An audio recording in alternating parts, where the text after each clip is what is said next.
2001년 5월 4일 캘리포니아 스튜디오시티 추정시간 오후 9시 36분 자신이 깜빡하고 이탈리안 레스토랑 바이텔로스에 두고 온 총을 가져온 로버트 블레이크는 자신의 차 1991년식 블랙다치 스텔스의 운전석 문을 여는 순간 피비린내와 함께 조수석에서 몸이 반쯤 젖혀진 채로 총에 맞은 아내 보니를 발견한다. 그녀는 총 2군데의 총상을 당했는데 한 발은 그녀의 얼굴, 정확히는 뺨을 관통해 머리 후두부 쪽으로 사출구가 나 있었고 한 발은 그녀의 어깨 부근에 나 있었다. 그녀는 픽거품을 물고 의식이 혼미한 상태. 로버트는 그 즉시 소리를 지르며 차 앞쪽에 위치해 있던 주택가로 달려가 도와달라며 문을 두들기며 도움을 요청한다. 그 즉시 그 집에 살고 있던 주민 샤는 바로 911에 전화를 걸기 시작한다. 911 emergency. I heard to receive Yes, hi. I'm at and a woman was beat up and there's a gentleman by the name of Mr. Blake who's got his wife in the car right now. Do you need a paramedic? We need an ambulance right now. Hold on for an ambulance. 그리고 약 1년 후 2002년 4월 18일 남편 로버트 블레이크는 1급 살인, 공모, 살인 사주죄로 경찰에 체포된다.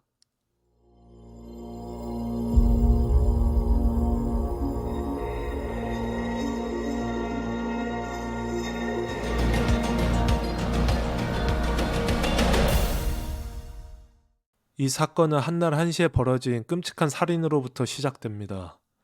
이 살인사건의 최대한 과학적이고 디테일한 정보들을 얻기 위해 실제 사건의 LA 카운티의 보니 리 베이클리의 사체 검시 소견서와 현장 진술서를 입수해 분석했습니다. 그리고 이 사건을 심도 있게 취재하고 조사한 전 LA 검사 출신, 다시 말해 오제이 심슨 사건의 담당 검사로 잘 알려져 있던 마샤 클락의 다큐멘터리를 참고했습니다. 그리고 마지막에 나오는 비하인드 영상에서는 제가 직접 사건 장소에 도착해 찍은 영상과 함께 이 사건의 종합적인 분석을 해보았으니 영상 끝까지 많은 시청 부탁드립니다. 이 영상에 나오는 모든 인물들은 재판상 유죄 판결을 받기 전까지는 무죄로 간주됩니다.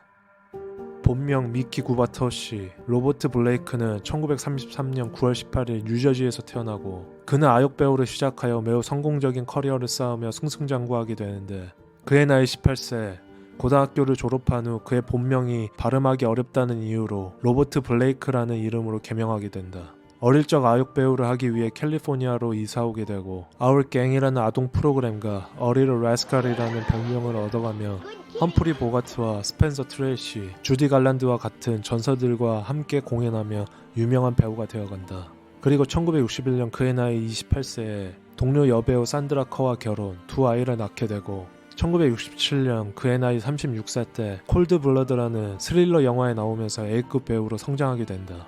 그리고 1975년 그의 커리어에 완전한 리즈 시절을 찍게 만들어준 TV 시리즈 베레타에 캐스팅된다. 영화씬에서 TV씬으로 넘어온 그는 베레타에서 능청스럽고 인간적인 사복경찰 역을 맡아 공연하고 3년 동안 할리우드에서 최고의 대우를 받게 된다. 그리고 현재까지도 공신력이 넘치는 미국의 에미상과 골든글러브상 모두 그가 수상하게 된다. 참고로 그의 개런티는 그때 1975년 당시 매주 25,000달러에서 3만 달러로 지금 돈으로 환산하자면 매주 약 7천만원에서 1억 원의 수익을 얻어가며 베리타의 메인 캐릭터를 3년간 연기하게 된다. 이 돈은 순전히 TV 시리즈 출연으로 인한 개런티만을 계산한 것이고 그의 광고 수익과 그가 부가적으로 창출한 수익은 반영조차 되지 않았던 것으로 그는 그 당시 어마어마한 돈을 벌였던 것으로 추측된다. 그리고 1981년 여배우 산드라 커와 이혼하게 되면서 독신 생활을 하게 된 로버트는 그 이후로 베레타 같은 커리어에 빛을 내줄 작품을 만나지 못하고 내리막길을 걷게 된다. 여러 개성이 강한 조연으로 1990년 초까지 영화 활동을 하다 어느 순간 작품이 들어오지 않게 되고 홀로 고독한 생활을 하던 중 마침내 1998년 LA 스튜디오 시티의 어느 한 재즈바에서 보니 리 베이클리를 만나게 된다. 보니와 로버트는 공통점이 매우 많았는데 나이 차이는 꽤나 있었지만 둘 다 가난한 유재지 출신에다 부모님의 학대도 있었고 둘 다 이혼한 경력이 있었으며 키우고 있던 자녀들이 있었다. 지금부터는 로버트가 진술한 그날의 재구성. 2004년 5월 4일 캘리포니아 스튜디오 시티.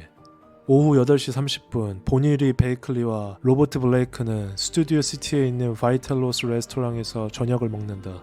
오후 9시 23분 정확히 로버트의 크레딧 카드가 계산기에 찍힌 시간 9시 25분 로버트가 그의 계산서에 팁을 적고 사인을 한 후 채비를 하고 아내 보니와 함께 레스토랑에서 나오게 된다. 9시 27분 30초 레스토랑에서 주차한 곳까지 걸어온 로버트와 본인은 차에 타고 로버트는 시동을 건다. 하지만 바로 자신이 항상 휴대해서 가지고 다녔던 총이 없어졌다는 것을 깨닫고 홀로 차에서 나와 총을 찾으러 다시 레스토랑으로 돌아간다. 그리고 본인은 차에서 기다리기로 한다. 참고로 로버트가 항상 자신의 권총을 휴대했다는 이유 중 가장 큰 하나는 주변에 항상 본인을 해하려는 사람들이 많다는 것을 알고 있었고 그녀를 지키려 항상 총을 휴대했다는 것이 그의 주장이었다. 그렇게 자동차 주차도 레스토랑 바로 앞에 있던 발렛 파킹을 맡기지 않고 항상 멀리 떨어진 스트릿 파킹만 하는 이유도 바로 그 점 때문이었다. 9시 34분 레스토랑에서 다시 총을 찾아서 나온 시간 9시 36분 로버트가 다시 차로 돌아온 시간 차의 운전석에 문을 여는 순간 조수석에 앉아있던 보니가 피투성이로 몸이 뒤로 기운 채 죽어가고 있는 것을 발견. 얼굴에 한 발, 어깨에 한 발, 총 2발의 총알을 맞았다는 것을 깨닫고 앞쪽 거리에 있던 하우스 한 채,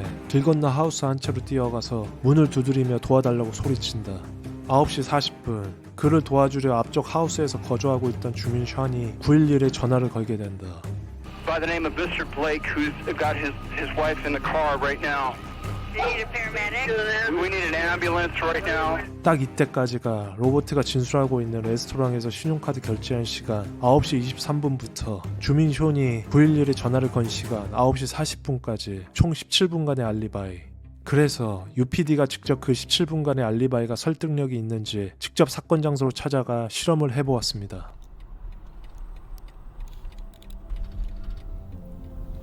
예전에 로버트 블레이크의 집으로 가고 있습니다. 로버트 블레이크의 옛날 집이고요.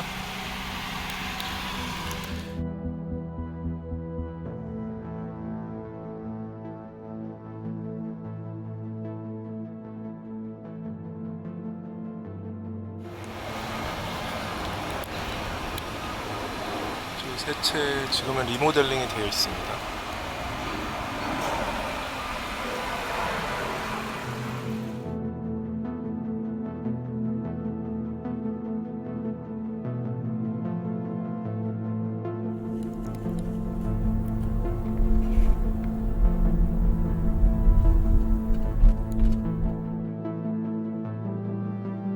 지금부터 로버트 블레이크가 진술한 17분의 알리바이를 같이 확인해 보도록 하겠습니다. 스탑모션을 켜서 확인을 해 보겠습니다.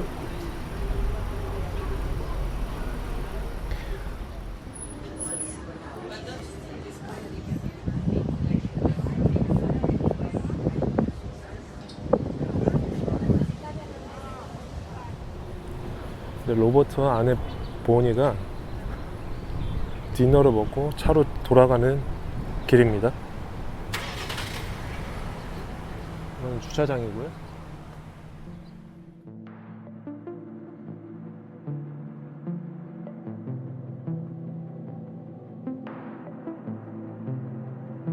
이쪽이 로버트 블레이크의 차가 서 있었던 곳이고요.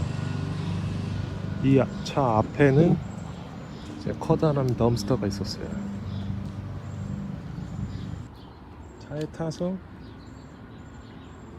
총이 없어졌다는 걸 깨닫죠. 이제 총을 다시 가지고 오겠다고 얘기를 합니다. 그리고 다시 차에서 내려서 본인만 혼자 남겨두고 로버트는 이제 총을 찾으러 갑니다. 총을 찾은 다음에 다시 자기가 주차하던 곳으로 다시 가죠. 문을 열고 봤는데 피 비린내가 나고 이제 와이프가 쓰러져 있는 것을 확인을 하죠. 지금 차가 세워졌던 곳 바로 맞은편 저 집으로 가서 뛰어갔겠죠? 엄청나게 뛰어가서 집으로 가서 뱅뱅뱅 하고요. 살려달라고 도와달라고. 그리고 다시 기척이 없죠?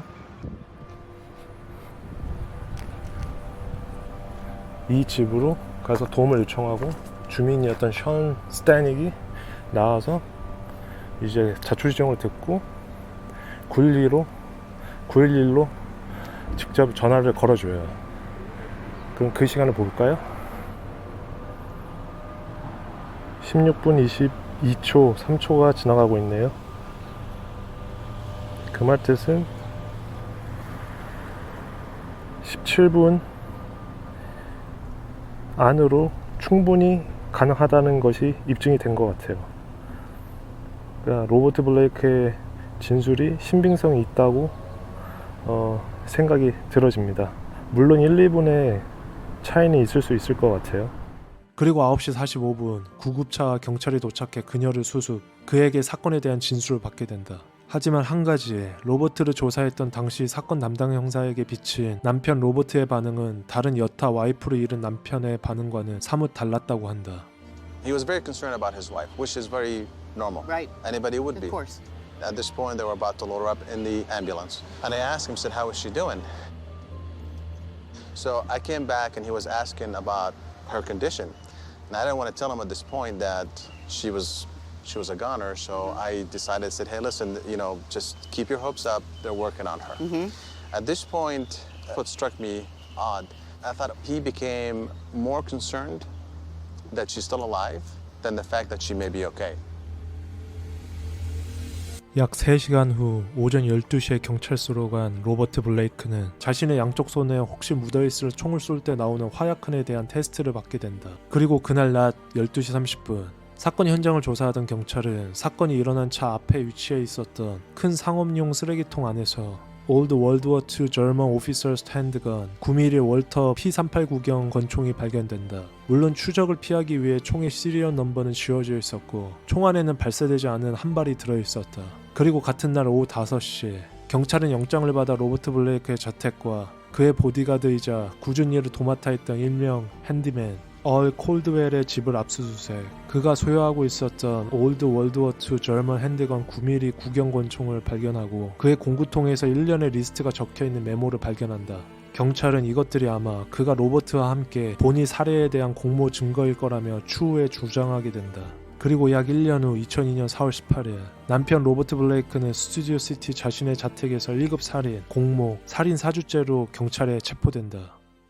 보니 베이클리는 1956년 6월 7일생으로 뉴저지에서 태어났고 그녀의 어릴 적 가족 상황 때문인지 그녀의 삶에 대한 지향은 항상 돈과 유명세, 관심이었다. 그리고 이 세 가지를 충족하기 위해서는 어떤 방법, 방식으로든 상관하지 않았던 그녀였다. 그녀는 고등학교를 졸업하자마자 자신의 누드 사진들을 전국에 있는 남성들에게 팔기 시작했는데 잡지나 신문에 그녀의 프로필을 올리고 홍보를 하기 시작한다. 그리고 계속해서 전국에 있는 남성들에게 자신의 누드 사진을 홍보, 한 사진당 20불, 40불씩 팔기 시작하는데 구매 의향을 밝힌 남성의 수는 몇백 명 이상이었으며 그녀는 많은 돈을 벌게 된다.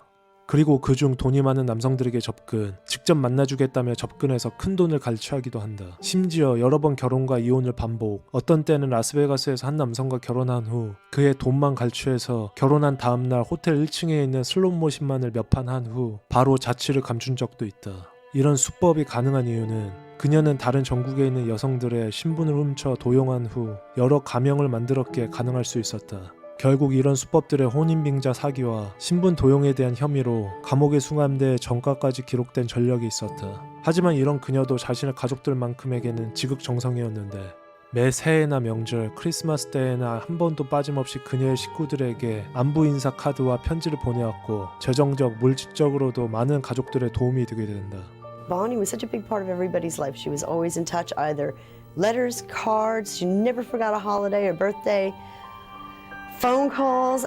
I mean, she was a big part of everybody's life. 1980년 그녀 나이 25세 때 테네시 멤피스로 이주해 나이트클럽 가수와 여러 젊은 남성들을 꼬셔 금품을 갈취하는 여자 제비짓을 하며 살기 시작한다. 그중 유명 피아니스트이자 싱어송라이터였던 제리 리 루이스에게 접근해 친분을 쌓은 후 데이트와 잠자리를 갖게 되고 그의 아이를 임신하게 된다. 그리고 제리 리 루이스는 계속해서 그 아이에 대한 존재를 부인하는데 하지만 본인은 먼저 선수치듯 신문기자를 만나 이런 스토리를 기사로 내보내며 그의 아이의 이름까지 제리 주니어로 이름을 붙이며 그가 빼도 박도 부인하지 못하게 만들어버린다. 하지만 그 당시 제리 리 루이스는 결혼한 유부남이었다.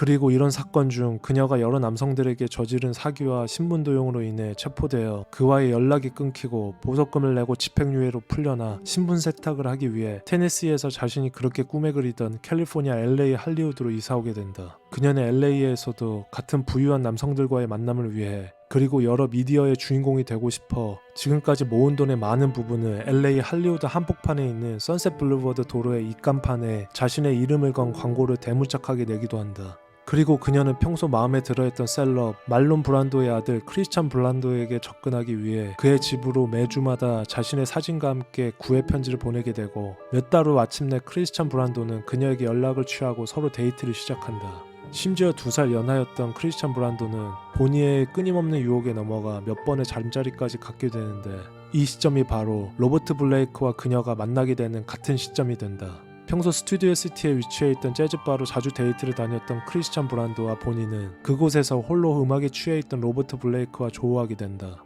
물론 크리스찬 브란도는 눈치채지 못한 채 보니만이 그에게 몰래 접근해 양다리를 걸치게 된 것이었는데 그녀는 로버트와도 몇 번의 잠자리를 갖게 되고 그녀의 수법이 항상 그랬듯 그들의 아이를 가져 아이를 빌미로 결혼과 물질적 이득을 취할 계획이었다. 그리고 실제로 그녀는 그들과의 성관계 후 누군가의 아이를 갖게 된다. 그 둘과의 관계가 지속된 지 몇 달 후 그녀는 배가 불러오자 그 둘에게 동시에 당신의 아이를 가진 것 같다며 고백하고 꼭 자신은 이 아이만은 낳고 싶다며 그들에게 주장한다. 크리스찬 브란도와 로버트 블레이크 모두는 왜 자신들에게 거짓말을 하냐며 애초에 성관계를 가질 때부터 보니 자신이 피임약을 항상 먹었고 임신할 가능성이 없다며 계속해서 설득했으며 설사 임신을 하게 되더라도 낙태를 할 것이라며 계속해서 자신들을 설득했었는데 이제 와서 왜 딴소리를 하는 거냐며 화를 내며 따지게 된다. Cancel your flight and stay here. I would take you to a clinic. I can't do that. You don't understand. Not even for me and for us, for your life, for your future and all that stuff. I don't. The only thing I ever want to do is be with you. Deliberately getting pregnant is wrong. Writing letters to me about that you're going to get an abortion. You promised me. You said, I'll take pills, I'll get an abortion. All I want to do is be with you no matter what happens. What are you saying? That you don't even want me to get in touch with you unless I get an abortion? Is that what you're saying? You swore to me. You promised me. You promised. You said, don't worry, Robert, no matter what, I will have an abortion. You never have to worry about me getting pregnant. I'll take the pills, I'll have an abortion. It's okay, relax, enjoy yourself, I care about you. It's all a lie, not a little lie. That's a big lie. That's the kind of lie that God looks down and says, hey, wait a minute. Wait a minute. That's a big, awful, mean, vicious lie. 하지만 그 둘은 계속해서 자신이 피해자인 양 행세했던 보니의 말에 이끌려 결국 아이를 낳는 것에 동의하고 그 아이가 태어나자마자 친부 DNA 확인을 실시하는데 이 아이는 크리스찬 브란도의 아이가 아닌 로버트 블레이크의 아이인 것으로 판명난다. 이 순간 이후 로버트는 자신이 그토록 부정했던 두 번째 결혼 생활을 어쩔 수 없이 시작하게 되고 반면에 크리스찬 브란도는 그 아이가 자신의 아이가 아닌 것을 깨닫고 그녀에게 분노를 느끼며 협박을 시작한다. 2004년 12월 그가 체포되고 약 2년 8개월 후 LA 카운티 법원에서 그에 대한 첫 재판이 시작되게 된다. 그의 재판에서 가장 중요한 스모킹건이 될 수 있는 화두는 크게 세 가지였다. 첫째, 그의 보디가드이자 핸디맨이었던 얼의 집에서 발견된 의심스러운 메모들. 둘째, 그의 오래된 친구들이자 예전 로버트의 핸디맨들이었던 로널드 더피와 햄블턴과 게리 맥라티의 증언들. 그들의 증언으로는 로버트가 그들에게 아내 보니의 사례를 자신들에게 사주했다는 것이었다. 마지막으로 셋째, 사건날 경찰서로가 로버트의 양손에 묻어있던 총의 화약흔 검사에 대한 결과 분석이었다. 그럼 재판에서 거론된 이 세 가지 모두를 디테일하게 다시 한번 분석해보자. 첫째, 얼의 집에서 발견된 그가 작성한 메모에는 이런 것들이 적혀 있었다. 하지만 얼은 재판에 나와 이 모든 것들은 그녀의 살해에 대한 것이 아닌 그저 단지 흔하게 집안을 수리하고 고칠 때 쓰는 준비물을 써놓은 것이라 반박한다. 리스트에 적혀있는 25 오토에 대한 열의 주장은 단지 25,000마일에 갈아줘야 하는 자신의 자동차 엔진오일에 대한 기록이었다고 주장하며 그 엔진 오일 영수증은 이미 경찰에 수거해 갔다고 말한다. 그리고 Get Blank Gun Ready에 대한 어뢰 주장은 로버트는 자주 서부 영화에 나오는 권총 사진을 찍는, 즉 영화 오디션에 낼 수 있는 사진들을 찍는 취미를 갖고 있었는데 실제로 실탄을 넣은 총은 위험하니 항상 실탄은 빼놓고 찍어야 한다는 것을 기억하려고 메모해놨다고 주장한다. 세 번째, 블랙 덕테이프라고 써있는 것에는 그냥 여러 목공 작업할 때 쓸 수 있는 덕테이프 중 검은색 테이프가 제일 좋은 것이라 쓴 것뿐이라며 주장한다. 마지막으로 Full Exit and Lie. 그중 라이는 시신의 부패를 촉진시키는 역할도 하고 있는데 얼에 대한 반론으로는 로버트의 수영장은 오래돼서 항상 안에 물들이 녹색으로 오염되어 있어 수영장을 깨끗이 표백하고 씻기려면 엑시드와 라이 용액을 넣으면 깨끗해질 수 있다고 책에서 보았다며 주장. 하지만 결국 사람을 고용해서 수영장물을 깨끗이 하게 했다며 반론한다. He's not that kind of guy. He's not a violent guy. He might be loud and boisterous, but he's not someone who's going to kill, hurt, maim, any of those things. I never witnessed anything that was going on around the house with him or her that would lead me to believe he had that in him, he wanted that done, or anything like that. 그러면 다시 사건 스모킹건이 될 수 있었던 두 번째 화두, 그의 예전 핸디맨들이었던 로너드 더피와 게리 맥라트의 증언들을 살펴보자. 그들의 법정 증언으로는 로버트가 자신들에게 아내 보니를 살해해준다면 넉넉하게 살해하겠다며 살해 사주를 해왔다며 주장한다. 그리고 항상 그 사주를 하고 연락할 때는 그는 그들에게 꼭 300분짜리 프리페이 카드를 공중전화에서 써야 한다며 그래야 추후 경찰의 추적에 자유로워질 수 있다며 이야기했다고 한다. 그리고 가장 결정적 증거로는 로버트의 집에서 그가 그 프리페이 카드를 써서 누군가에게 통화를 걸었던 흔적이 나왔던 것이었다. 그 누군가를 정확히 특정할 수는 없었지만 그가 프리페이 카드를 썼다는 것은 팩트. 그 영수증을 경찰에 발견한 것이 법정에서 밝혀진다. 하지만 로버트 변호사의 변론으로는 더피와 게리, 그들은 예전부터 과거에 마약에 관련한 범죄들도 꽤나 있었고 심한 약물로 인한 착란과 로버트에게 돈을 착취하기 위한 거짓 증언이라며 맞받아친다. 실제 그들에게는 마약 전과가 다수 있었다. 하지만 프리페이 카드에 대한 정보를 거짓으로 만들었다고 보기에는 경찰이 발견한 물질적 증거들이 너무 확실한 것도 사실이었다. 검사는 그 둘이 한날 한시에 같이 약물로 인한 착란으로 인해 왜 이런 어이없는 거짓 진술을 했을까 라는 의문이 든다며 반박을 했고, 변호사는 충분히 그들의 마약 전과를 보면 뇌가 망가질 수 있기 때문에 착란이 일어날 수 있었을 거라며 주장한다. 마지막 스모킹건이 될 수 있었던 세 번째, 로버트 손에 대한 총화학흔 검사에서는 보통 권총을 직접 손으로 쏘게 되면 약 2,000개의 레지두가 묻길 마련이지만 그의 양손에는 겨우 5개의 레지두만이 묻어 있었다. 하지만 그는 양손에 묻어있던 레지두 테스트를 하기 전까지 약 2시간 반 정도의 시간이 있었고 양손이 모두 그 시간 동안 오염될 가능성이 높았다. 로버트의 변호사는 총을 쏘게 되면 묻는 레지두는 2시간 반이 지난다 하더라도 손에서 없애기가 어렵다고 변론하고, 검사 측은 총으로 인한 레지두는 단지 먼지와 비슷하여 손을 어느 곳에 닦거나 물로 지우게 되면 확연히 사라질 수 있는 것이 과학적 팩트라고 주장했다. 종합적으로 이런 세 가지 화두로 2달 반 동안 진행되었던 재판의 마지막에 사건 검사는 이 사건이 그가 아내 보니를 죽였다는 직접적 물증에 대한 증거는 없지만 여러 정황상 증거를 내밀어 그가 아내였던 보니를 죽이기 위한 히트맨, 즉 킬러를 고용할 수 없게 되자 직접 그녀에게 방아쇠를 당긴 것이 아닌가 하며 로버트의 1급 살인 혐의를 제시한다. 하지만 2005년 3월 16일 사건 약 4년 후 그 2명의 스턴트맨의 확실한 증언에도 불구하고 9일간의 배심원 심의 끝에 1급 살인에 대한 로버트에 대한 혐의는 무죄로 판결을 하고 그는 바로 자유의 몸이 된다. Find the defendant Robert Blake not guilty of the crime of first-degree murder of Bonnie Lee Bakley in violation of Penal Code Section 187, subsection A, as charged in count 1 of the information. But Beretta, aka Robert Blake, is a free man tonight. I was in shock. I was devastated. I just don't know how they came to that conclusion. Maybe it's just more obvious to me because of, talking to my sister so much and for so long and hearing all the threats and, he promised he was going to do it and he did it and he said he'd get away with it and he did. A shocking turn of events. The prosecutor who handled the case publicly stated that the jury was, quote, incredibly stupid. 하지만 1년 후 2006년 보니의 가족들이 제기한 민사소송에 의하여 로버트는 그녀의 가족들에게 약 30 밀리언, 하나로 약 400억 원을 배상하라고 판결받는다. 그는 그 판결을 받자마자 자신의 재산의 모든 것을 이미 소송에 써버렸다며 파산 신청을 하고 잠적한다. 그 이후 그는 전미 배우협회에서 제공되는 연금과 미국 사회보장연금들만을 받으며 생계를 유지하게 된다. 비하인드 스토리. 이번 비하인드 스토리에서는 본 영상에서 다루지 않았던 누구나 궁금할 법한 몇 가지의 의문점을 분석해 보도록 한다. 이 의문점에 대한 답변과 질문은 재판에서 나왔던 로버트의 변호사 톰 메서로우와 담당 검사 셸리 사무엘스의 주장이다. 로버트의 변호사 톰은 실제로 마이클 잭슨, 빌 커스비, 슈기 나이트, 마이크 타이슨의 변론을 맡았던 유명인이었다.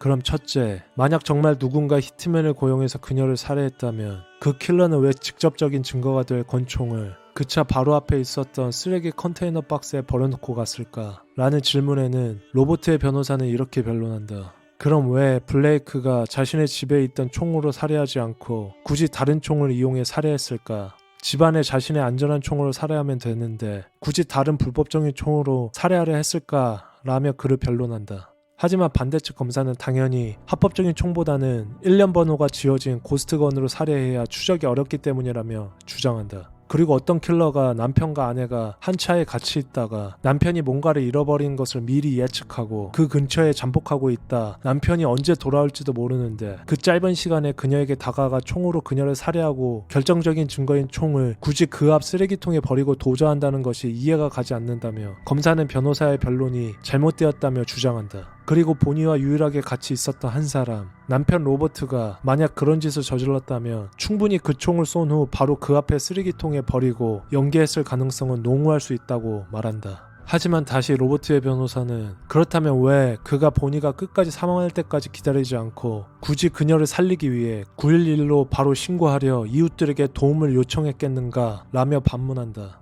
그리고 변호사는 그녀를 죽인 것은 그녀의 많은 적들 중 하나, 로버트와 사귀고 있던 기간에 다른 남자와 양다리를 걸쳤던 보니 그녀에게는 확실히 주변에 적이 많았고 특히 크리스찬 브란도는 그녀에게 언젠가 누군가가 당신 머리에 총알을 박을 거야 라며 협박한 증거 녹음까지 나왔기에 변호사는 그를 의심한다.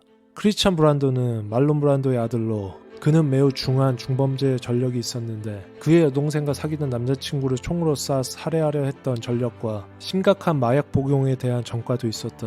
실제 그는 정신적으로 매우 불안정하고 충동적인 사람이었고 폭력적인 사람이었던 것은 사실이었다. 그와 사귀고 있던 본인은 알고 보니 로버트와도 사귀고 있던 양다리였고 크리스찬 브란도의 딸이라고 생각했던 아이가 알고 보니 로버트의 딸이었던 것이 밝혀져 그는 그녀에 대한 살해가 엄청났을 것이라는 것이 로버트의 변호사 톰 메서로우의 생각이다. 하지만 추후 조사에 크리스찬 브란도는 그 사건 당일 자택이 있던 캘리포니아가 아닌 워싱턴주에 있었던 것이 팩트로 밝혀져 그는 기소조차 되지 않는다. 그리고 크리스찬 브란도는 2008년 폐렴 악화로 당시 그의 나이 50세에 사망한다. 마지막으로 이 모든 내용들을 종합한 UPD의 사건 분석, 직접적 경험으로 인한 트라우마에 대한 반응은 사람마다 제각기이다. 어떤 사람은 그 즉시 눈물이 나거나 누구는 눈물 없이 하염없이 무표정의 현실을 받아들일 수 없는 사람도 있다. 로버트의 와이프 살해 장면을 목격했을 초기의 반응은 우리가 함부로 정의 내릴 수 없다. 로버트의 본의에 대한 살해 동기도 우리에게 제시된 정보로는 빈약한 것이 확실하다. 하지만 그녀의 과거와 그를 속이고 아이를 낳고 결혼까지 한 이후 여러 금전적으로 타격을 준 것은 확실해 보이고 이에 따라 그가 와이프 보니에 대한 시각이 부정적이었던 것만은 분명해 보인다. 다음으로 로버트의 손에 묻은 총 화약흔이 그가 유죄인지 무죄인지 입증시켜줄 정보도 많이 빈약하다. 그가 사건 직후 총 화약흔 테스트를 받은 것이 아닌 2시간 30분이라는 증거를 희석시킬 수 있는 시간적 여유가 있었기 때문이다. 동시에 자동차 문이 모두 닫혀 있었고 조수석 창문만 살짝 열려있던 차 안에서 보니의 혈흔이 총을 쏜 범인의 몸에 묻었을 가능성도 희박하다. 쓰레기통에서 발견된 월터 P389경은 확실히 고스트건, 추적이 불가능한 총으로 사람을 죽이기 위한 총은 확실해 보인다. 보니의 삶은 범죄로 얼룩져 있었던 삶이었고 그녀를 헤아려던 사람들이 많았던 것은 팩트였다. 그녀에게 사기당한 많은 남자들이 존재했고 그 중에는 크리스찬 브란도도 있었다. 로버트가 주장한 17분간의 알리바이는 비록 목격자들이 부족하지만 실제로 실험해 본 결과 충분히 가능하긴 하다. 그의 보디가드가 작성한 이상한 메모들에 대한 합리적 이유도 어느 정도 존재했다. 결정적일 것 같아 보였던 두 명의 스턴트맨의 로버트의 살인교사 증언은 그들의 약물에 대한 전력이나 과대망상에 대한 의심으로 인해 효력이 미비했다. 로버트의 변호인 측에서 주장한 와이프 보니 살해에 대한 가장 유력한 용의자는 크리스천 브란드. 그는 실제 과거 살인미수 전력이 있었고 약물 사용 그리고 정신적으로 폭력 전과가 있었던 사람이었다. 하지만 사건 당일 그가 캘리포니아가 아닌 워싱턴주에 있었다는 그의 알리바이가 확인되면서 그는 용의선상에서 배제되었다. 이렇게 정말 확실한 스모킹건이 하나 없는 이 기묘한 살인사건에 과연 누가 보니 베이클리를 살해한 것인가? 하지만 확실한 것은 그녀는 성인군자도 모범 시민도 아닌 사회범법자였지만 이런 식으로 살해당할 이유는 없었다. One more star, actor Robert Blake, who first starred in Cold Blood and went on to become TV's Beretta, died yesterday. His later life was filled with more drama than anything on screen. Jim Murray reports. I'm 86 years old. I've been dead 3 or 4 times. It ain't that big a deal. There's worse things in the world than being dead. Reporter Allison Hall in 2019. Do you think he's responsible for Bonnie's death? I have no idea. I don't remember it, obviously. I only know as much as everyone else knows. Now a sad and lonely ending for a forgotten big star. 다음 사건 파일이 궁금하시다면 구독, 좋아요, 알림 설정 부탁드립니다.